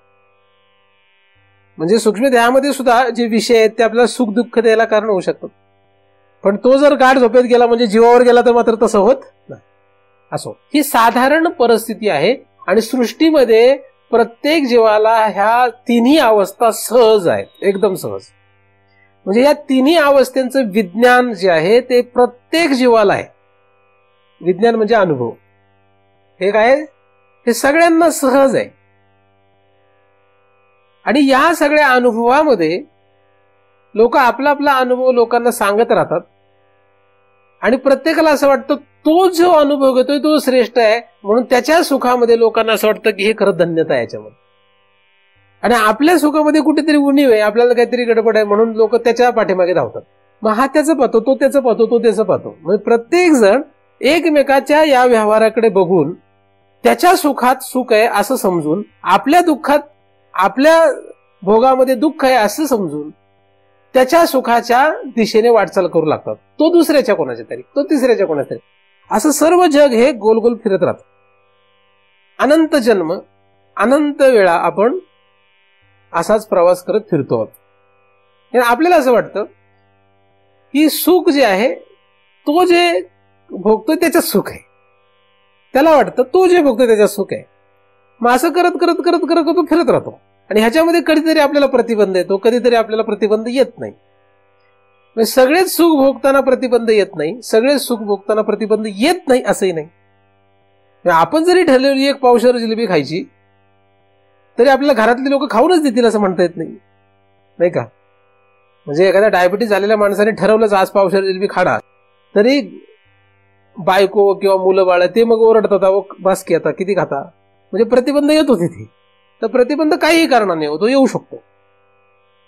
आणि कदाचित तुमची ऐपतच पावशेर जिलेबी आणण्याची असेल आणि जरी तुम्हाला वाटलं मी पावशेर जिलेबी खावी तरी तुम्ही खाऊ शकत नाही, कारण पावशेर जिलेबीचीच ऐपत आहे आणि घरामध्ये 4 माणसं आहेत. खाऊ शकतो का? नाही खाऊ शकत. मग तर प्रतिबंध ह्या भोगामध्ये कसा येऊ शकतो आणि येणार पण नाही. काही काहींच्या घरामध्ये खायला तोंड 3च आहेत, पण 1 किलो जिलेबी असते, 4 दिवस पडून असते, नंतर फेकून द्यायला लागते, अशी पण परिस्थिती असते. हे संसार आहे, संसारामध्ये अशा गोष्टी आहेत. त्यामुळे सुख दुःख हे सगळ्या गोंधळाच्या गोष्टी, त्याच्यामध्ये रममान ठेवलेलं आहे सगळ्या जीवांना असो. त्यामुळे परमात्म्याच्या विज्ञानाच्या पाठीमागे कोणीही धावत नाही किंवा परमात्म्याच्या विज्ञानाचा प्रश्न येत नाही, तर गरजच नाही त्याची गरज काय आपल्याला? परमात्मा नावाचा काहीतरी विषय आहे की त्या विषयाला आपण प्राप्त करावं, तो विषय आपण जाणून घ्यावा, तो अनुभवात घ्यावा, हा आपला विषयच नाहीये. जे बाह्य विषयामध्येच रममाण आहे त्यांना आंतरविषयाची गोडी नसते. तुम्हाला सांगितलं बसा ध्यानाला, तर बसतील का लोक? काय त्यांना बाह्य विषयामध्ये बरं वाटतं, मग ते कशाला ध्यानाला बसतील का? बसतील? ते बसणार नाहीत. जो धावपळ करत असतो त्याला तुम्ही ध्यानाला बसूच शकत नाही. धावपळ करणाऱ्या माणसाला ध्यानाला बसवताच येत नाही. मग धावपळ करणारा चुकीचा का ध्यान करणारा चुकीचा? हा चुकीचा का हा बरोबर असं मी नाही सांगत आहे. जो धावपळ करत असतो त्याच्या अपेक्षेने बघितलं तर हा ध्यान करणारा वेगळा आहे आणि हा वेगळा आहे. पण हे जो करतो म्हणजे जो स्थूल विषयामध्ये रममान राहतो तो या सूक्ष्म विषयापर्यंत जाऊ इच्छित नाही, जात नाही सहज. आणि जो एखादा ध्यान करणारा मनुष्य असेल त्याला तुम्ही किती इकडं स्थूल विषय भोगाकडे ओढून आणायचा प्रयत्न, तो एवढा रस नाही ठेवत त्याच्यामध्ये, त्याला इंटरेस्ट नाही राहत त्याच्यामध्ये एवढं. आपमत म्हणजे एखाद्या समाधी योग मार्गाने ध्यान करणाऱ्या माणसाला जर तुम्ही त्याच्या ध्यानातून जाग केलं, उठ म्हटलं आणि त्याला म्हटलं चल तुला मी चांगले पदार्थ खायला घालतो, तर तो काही वेळच राहील, तो जास्त त्याच्यात रमण नाही राहू शकत. तो पुन्हा जाऊन गुहेतच बसतो, पुन्हा जाऊन तो ध्यानालाच बसतो. असं एकमेकांच्या विषयामध्ये एकमेकांना ओढून नेता येत नाही. तुमचा जर बाह्य विषय हा जर पिंड असेल, म्हणजे तुम्हाला जर त्याची गरज वाटत असेल तर तुम्हाला मी म्हणूच शकत नाही तुम्ही अंतःकरणामध्ये चित्तावर लक्ष द्या, चित्तातल्या संस्कारावर लक्ष द्या, संकल्प विकल्पावर लक्ष द्या, आपल्या मनावर लक्ष द्या, असं मी म्हणू शकत नाही तुम्हाला. कारण की जर तुम्ही स्थूल विषयामध्ये धन्यता मानत असाल तर ज्या दिवशी असं लक्षात येतं की हे स्थूल जे विषय आहेत हे कितीही आपण अनुभवले तरी याला काहीही मर्यादाच नाही, हे अमर्यादित आहेत. हे किती आहेत? स्थूल विषय किती आहेत?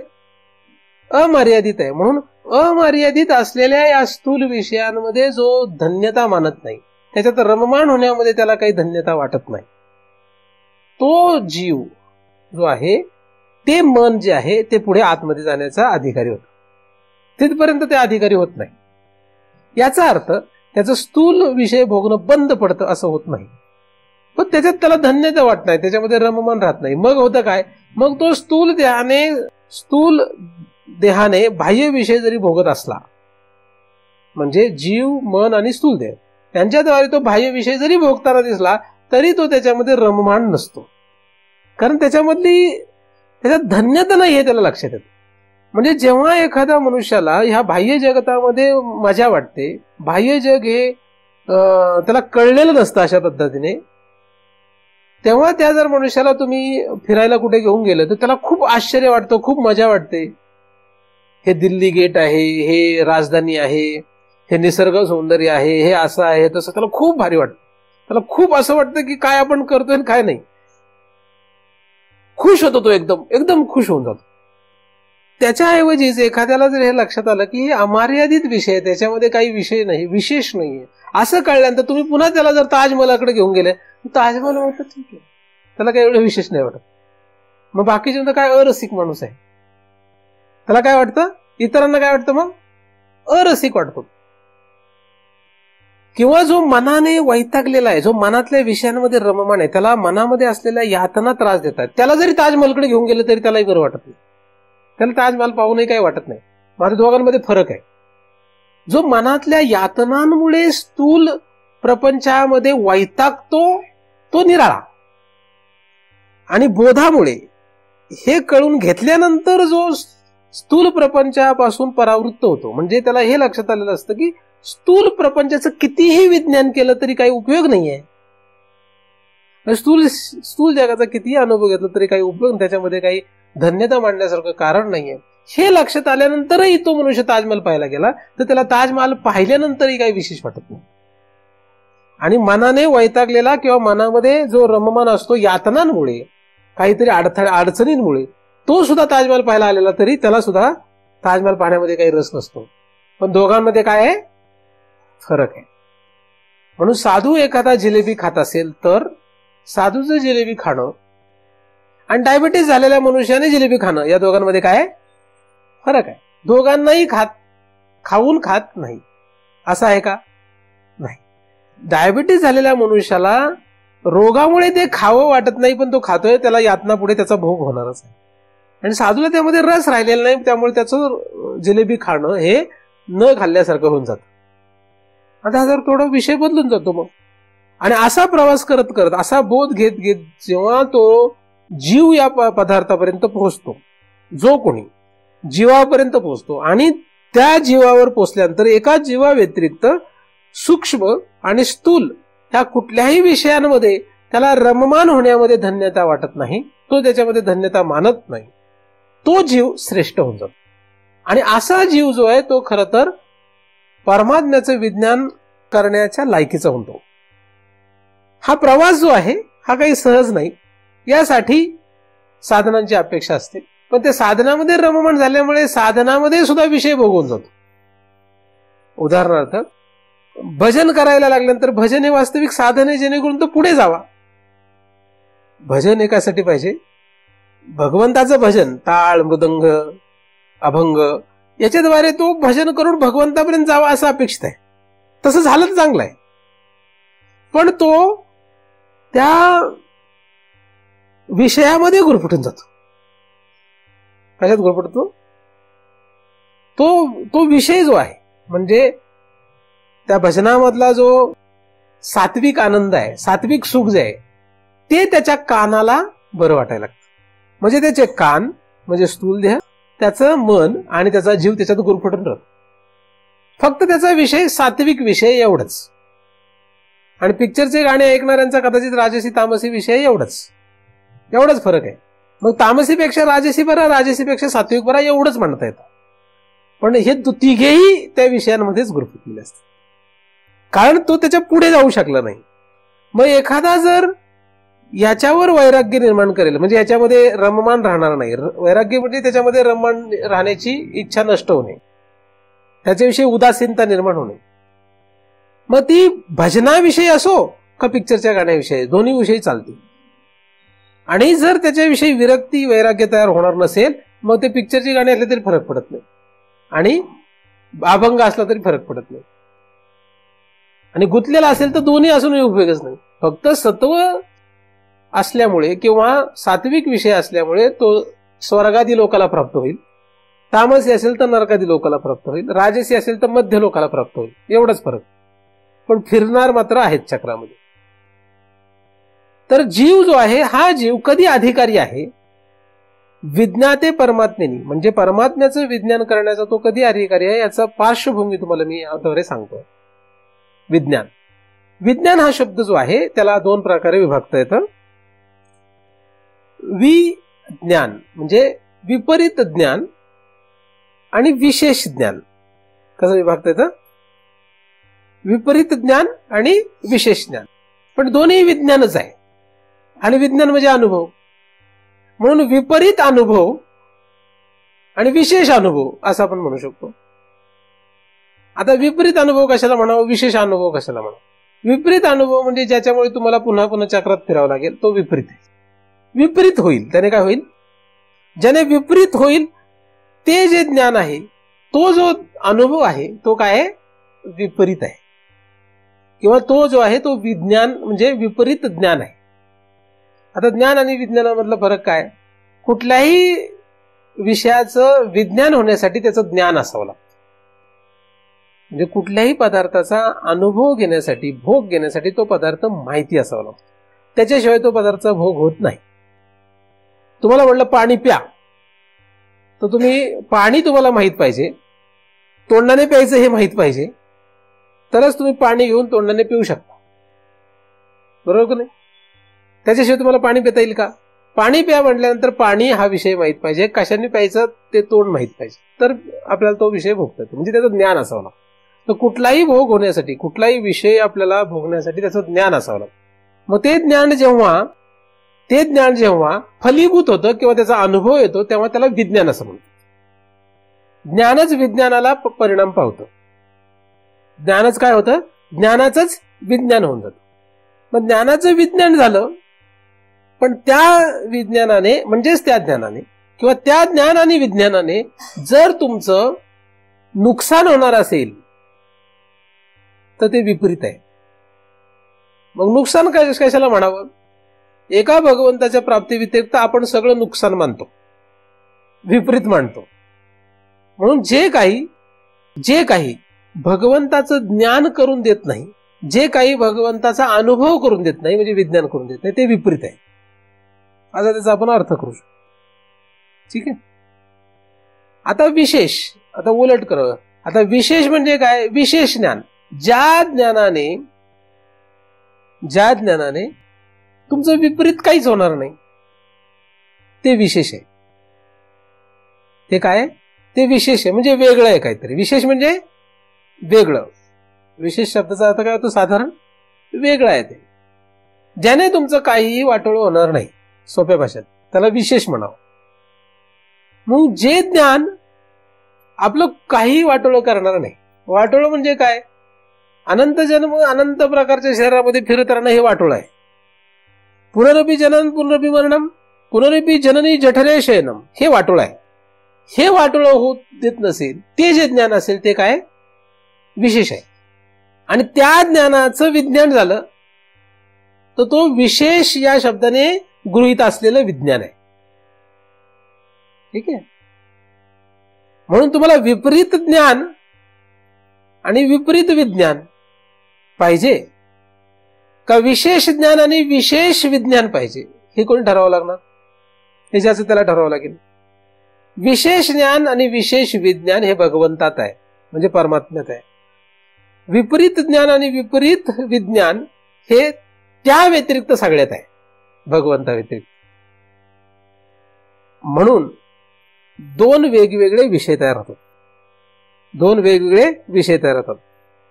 तुम्हाला कुठल्या विषयात रस आहे हे कोणी दुसरा ठरवू शकत नाही.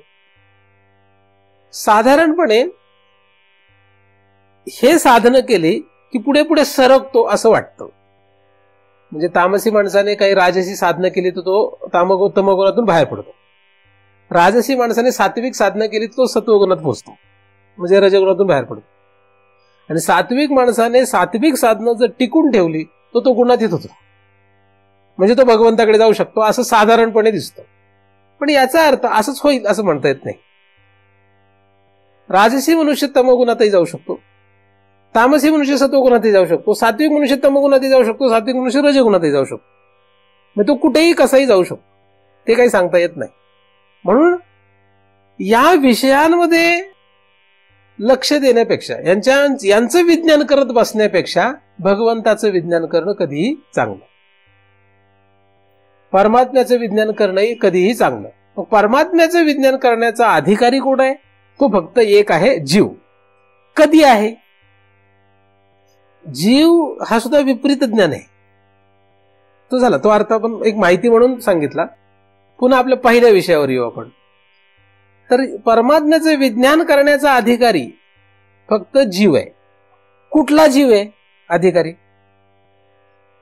ज्या जीवाने स्थूल प्रपंच म्हणजे स्थूल विषय, सूक्ष्म प्रपंच म्हणजे सूक्ष्म विषय यांच्यामध्ये धन्यता मानलेली नाही, जो स्थूल सूक्ष्म प्रपंचामधल्या विज्ञानामध्ये ज्ञानामध्ये अजिबात धन्यता मानत नाही ठामपणे, म्हणजे रममान राहत नाही, जो यांच्यामध्ये रममान राहत नाही तो जीव या विषयाचा अधिकारी, म्हणजेच देहाभिमाने गलिते, म्हणजेच स्थूल सूक्ष्म शरीराचा ज्याने अभिमान घालवलेला आहे. कारण त्या दोन शरीराच्या अभिमानामुळेच स्थूल सूक्ष्म प्रपंचामध्ये आपल्याला धन्यता वाटते आणि त्याच्यामध्ये रममान राहावं असं वाटतं. मला या दोन प्रपंचामध्ये धन्यता वाटत नाही असं मी तोंडाने म्हटलं किंवा एखाद्याला दाखवण्यासाठी म्हटलं तर तो जीव अधिकारी होत नाही. ते सोंग आहे, थोतांड आहे ते. म्हणजे मी तुम्हाला असं म्हटलं मला स्थूल आणि सूक्ष्म शरीरामध्ये प्रपंचामध्ये स्थूल आणि सूक्ष्म शरीरामध्ये अजिबात रस नाहीये, मला त्यात धन्यता वाटत नाहीये असं मी तुम्हाला म्हटलं, म्हणजे इथे जो जीव आहे हा जीव त्याचा अधिकारी झाला का? मी तुम्हाला काय म्हणतो याच्यावरती नाहीये, तुम्ही मला काय म्हणता ह्याच्यावरती नाही, आपण शेजारच्या बाजारच्यांना काय दाखवतो ह्याच्यावर काहीच नाहीये. तो जीव खरा काय अवस्थेला हे त्या जीवाला लक्षात येऊ शकतं आणि बऱ्याच वेळा तो जीव फसवत असतो. वास्तविक तो जीव फसवत नाही तर मन बुद्धी त्याला फसवत राहतात. काय करतात? मन बुद्धी फसवत असतात.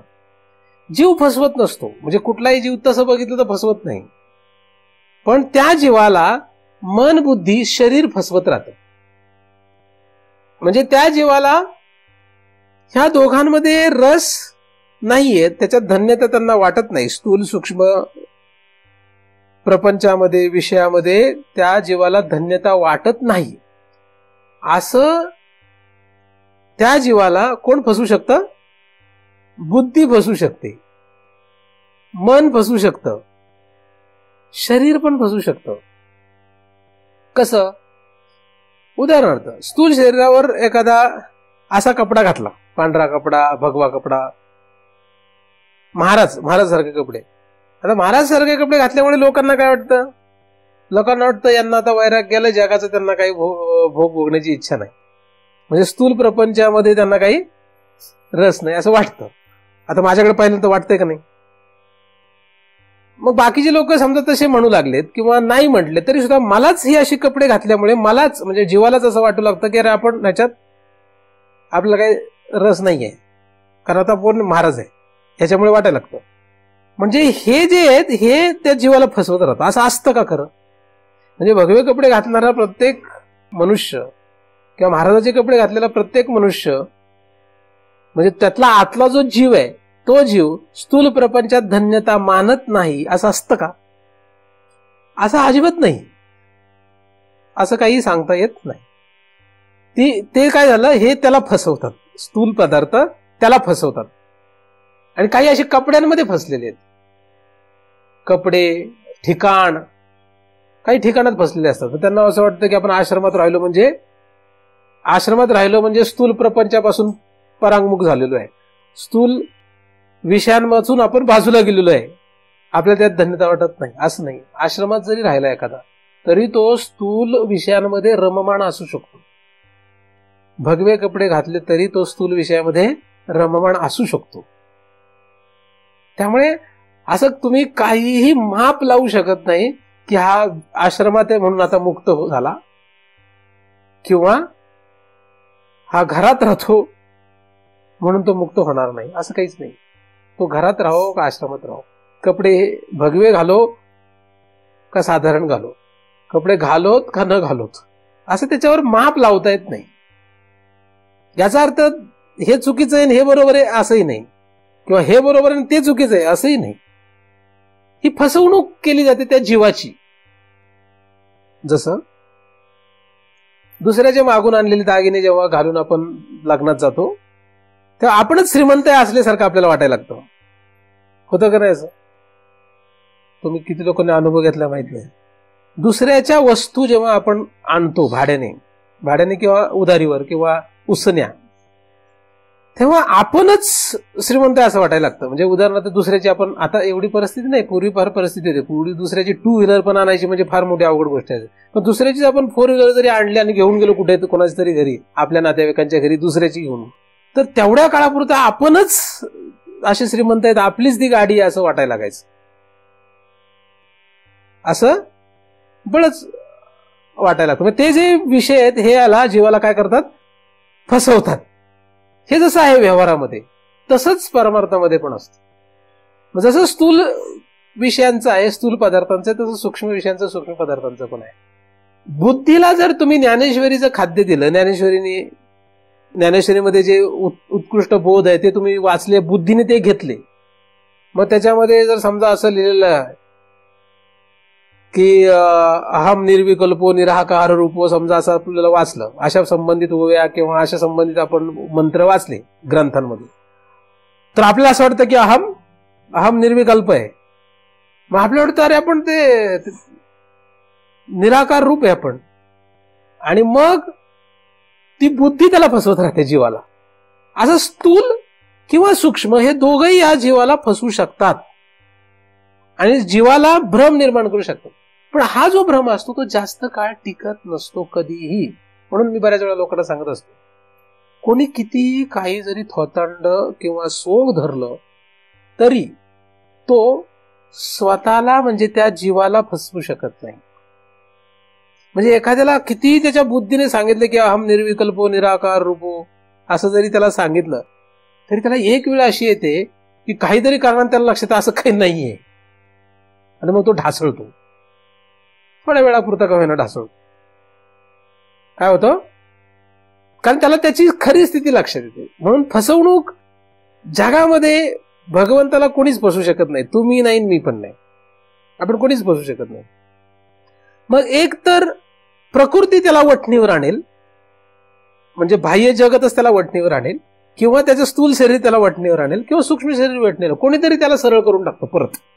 त्यामुळे तुम्ही असा भ्रम जरी धरून राहिले तरी तो काही जास्त काळ टिकणार नाही. मी जरी असा भ्रम धरून राहिलो तरी तो जास्त काळ टिकणार नाही. पण या भ्रमामध्ये अडचण अशी आहे की आता भ्रम ढासळला तरी पुन्हा तो भ्रम तयार होतो.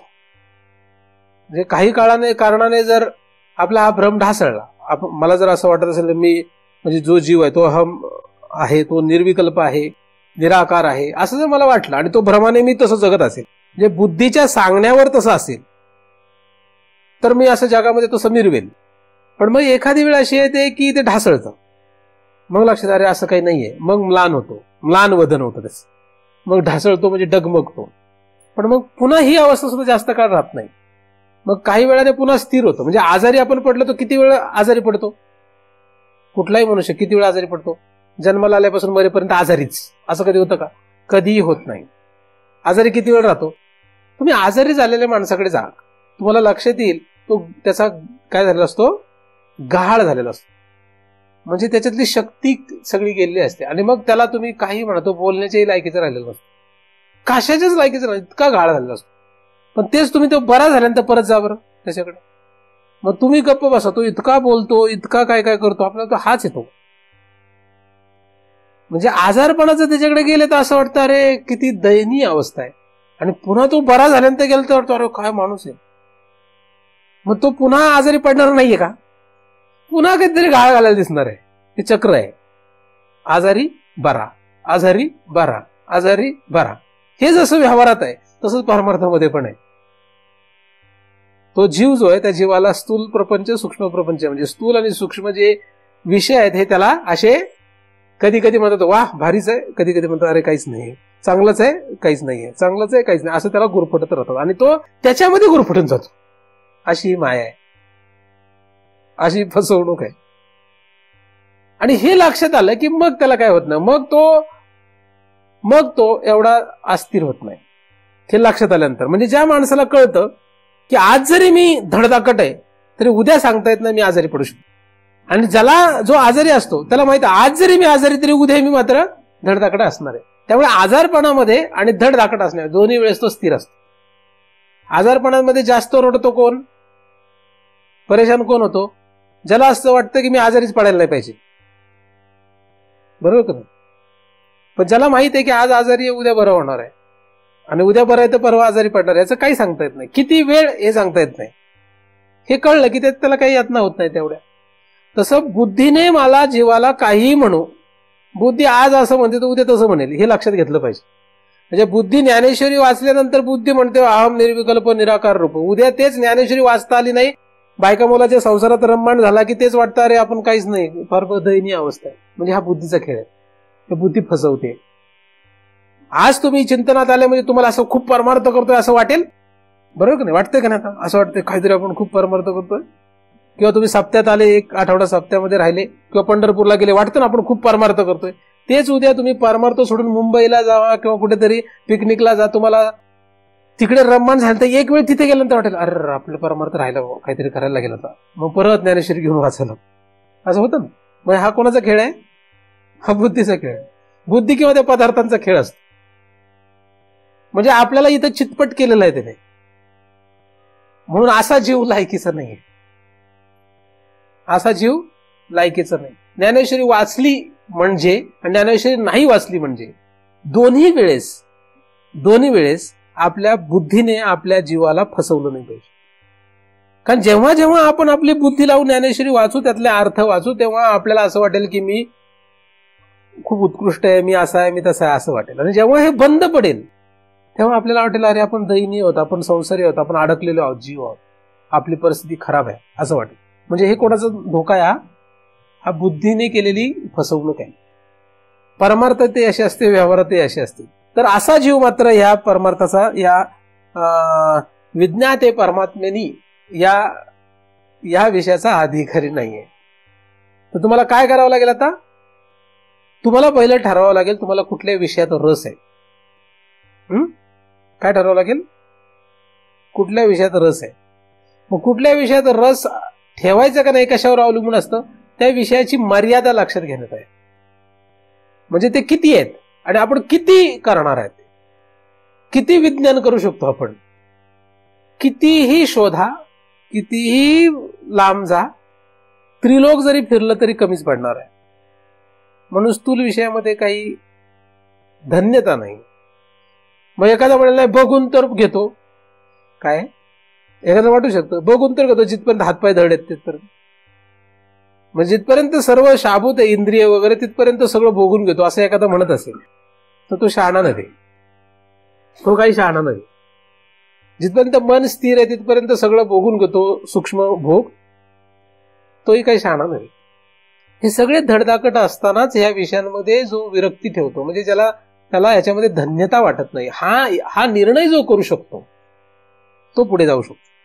म्हणून तुम्ही हा निर्णय करा. कोणी करा? स्थूल ध्याने नव्हे, सूक्ष्म ध्याने नव्हे, जीवाने हा निर्णय करणं गरजेचं आहे की स्थूल सूक्ष्म प्रपंचामध्ये काहीही धन्यता नाहीये. याने तुमचं स्थूल सूक्ष्म प्रपंच बंद पडेल का? असं ठरवल्याने बंद पडत नाही. पण काय होईल? त्याच्यात रस राहणार. मग एखादा असं म्हणू शकतो मग रसच राहिला तर जागण्याचा अर्थ काय? त्याच्यात रसच नाही राहिला तरी जागण्याचा अर्थ काय?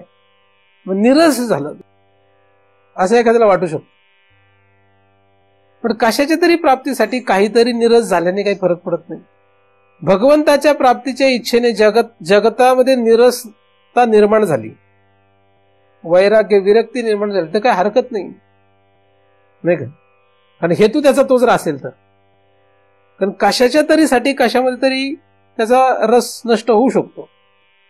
रस तो घेऊ अथवा न घेऊ, पण परमात्म्यामध्ये त्याचा रस असावा, परमात्म्याची त्याला आवड असावी, परमात्म्याची त्याला गोडी जर असेल तर तो परमात्म्याचं विज्ञान करणारच आहे, त्याला कोणीही जगामध्ये अडवू शकत नाही. रस्त्यामध्ये धडपडला तर त्याला प्रतिबंध भोगावेच लागणार आहेत. उदाहरणार्थ सूक्ष्म देहामध्ये म्हणजे मनामध्ये विचार करीत असताना जर तो गाडी चालवत असेल आणि मध्ये जर कोणी आला ना ऍक्सिडेंट झाला तर त्याला जेलमध्ये जावंच लागणार आहे, कारण तो चुकलेला आहे. मग तो मनामध्ये परमात्म्याचा विचार करतो का कशाचा विचार करतो त्याला कोणाला घेणं देणं नाही. त्याचप्रमाणे आंतर विषयामध्ये म्हणजे जो भगवंताच्या चिंतनामध्ये असतो किंवा भगवंतामध्ये ज्याला रस असतो त्या रसामध्ये जो रस ठेवतो असा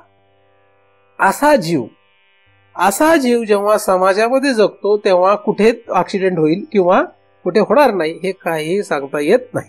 म्हणजे उदाहरणार्थ भगवंत हा एकमेव विषय प्रतिपादन करीत असताना तुमची कोणाकोणाची मन मी दुखवत असेल हे मला माहिती, तो ऍक्सिडेंट आहे काय? त्यातल्या ज्या ज्या लोकांची मन दुखली ती परत येतीलच का नाही हे सांगता येत नाही, तो ऍक्सिडेंट आहे. मग मी ते का सांगतोय किंवा मी कशासाठी ते सांगतोय किंवा मी ते कशासाठी करतोय हे कळणे इतकी त्यांची ऐपतच असेल असंही म्हणता येत नाही. परंतु माझा जर विषय फक्त परमात्माच असेल तर मला त्यांच्याशी घेणं देणं राहत नाही.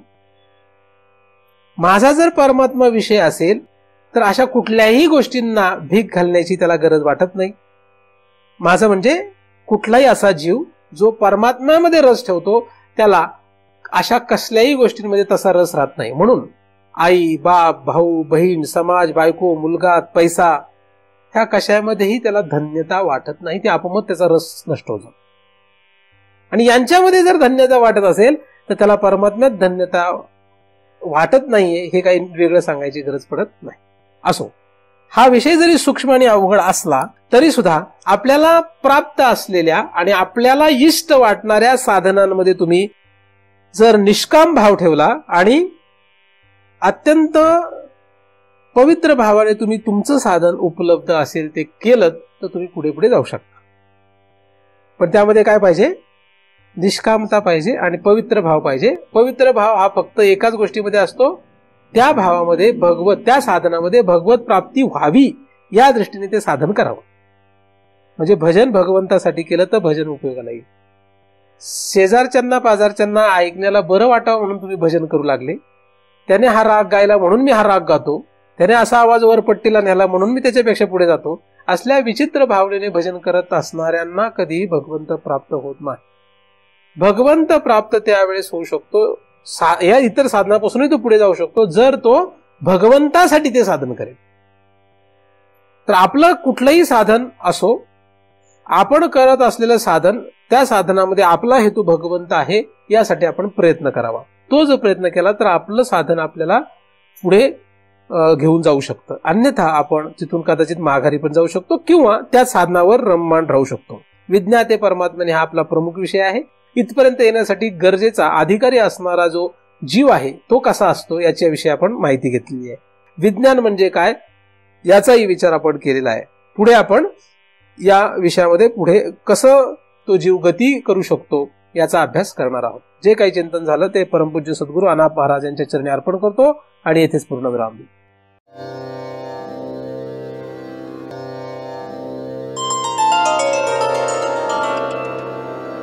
आता विश्वात्मके देवे येणे वाक्यज्ञे तोषावे तोषोनी मज द्यावे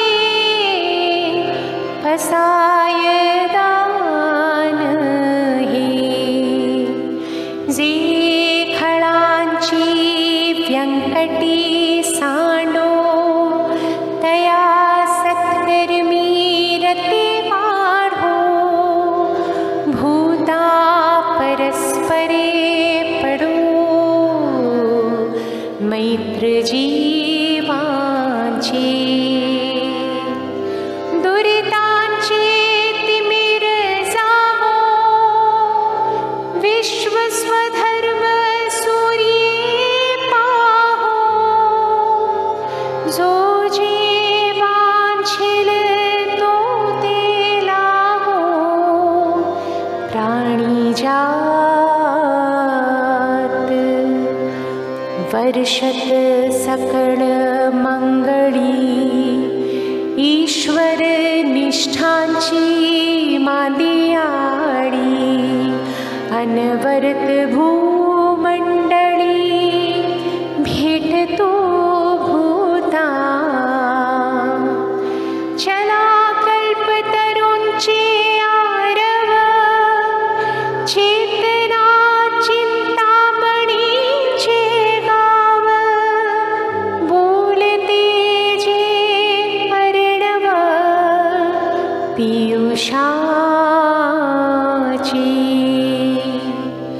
चंद्रमेजे अलांछन मार्तंड जे तापहीन ते सर्वाही सदा सज्जन सूयरे होतु किं बहुना सर्वसुखी पूर्ण होनीति लोकी भजी जो आदि पुरुखी अखंडित आणि ग्रंथोपजीवी विशेषी लोकी दृष्टा दृष्ट विजये हुआ विजी येथ मणि श्री विश्वेश्वरावो हा होईल दान पसावो येणे वरे ज्ञानी देवो सुखिया जाला सुखी